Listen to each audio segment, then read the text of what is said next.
আবার একদম সীমান্তবর্তী এলাকায় নজরদারি রাখা কি বলবেন স্যার? যা আমাদের ম্যান্ডেট আছে ফ্রি অ্যান্ড ফেয়ার ইলেকশন, ওই অনুযায়ী যে এলাকাগুলো আছে আপনি দেখছেন অনেক বর্ডার এলাকাও আছে, ইন্টার স্টেট আছে, ইন্টারন্যাশনাল আছে, ইন্টার ডিস্ট্রিক্ট আছে। তো আমরা এই ইন্টারন্যাশনাল বর্ডার দিকে যা সাহেবগঞ্জ এলাকায় আছে, উত্তর সাহেবগঞ্জ যেটাকে বলে, এখানে কিছু ভালনারেবল ভোটার্স, কিছু ভালনারেবল এরিয়ায় আমরা আজকে রুট মার্চ করলাম।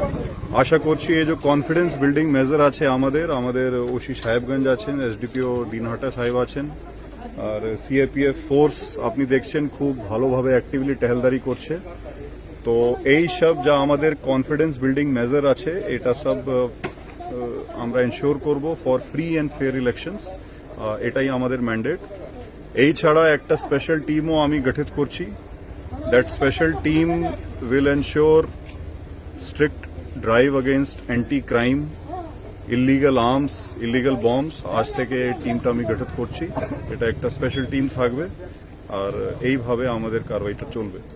স্যার, বিগত দিনে দেখা গিয়েছিল 2018-তে একদম বম বন্দুকের একটা আওয়াজ দিনটা সর্বদাই ছিল, এমনটাই ওয়াকিবহল এখন চর্চা ছিল এবং অনেক সূত্র উঠে আসে। বিভিন্ন কারখানা উদ্ধার হয় এবং কি বিভিন্ন আংশ উদ্ধার হয়। তো এবারে এই যে 2026-এ এই বিষয়টা কিভাবে দেখছেন? দেখুন, আগেকার কি হয়েছে ওটা আমি বলতে পারবো না, কিন্তু আমাদের যা টিম কাজ করছে, আমি 8 তারিখে এখানে জয়েন করেছি, ওর আগে বি অনেকটা সিজার এরা করেছে, আর আরও সিজার হচ্ছে। আশা করছি এইভাবে special drive against illegal arms and সিজারটা আমাদের রিকভারিটা চলতে থাকবে। Thank you.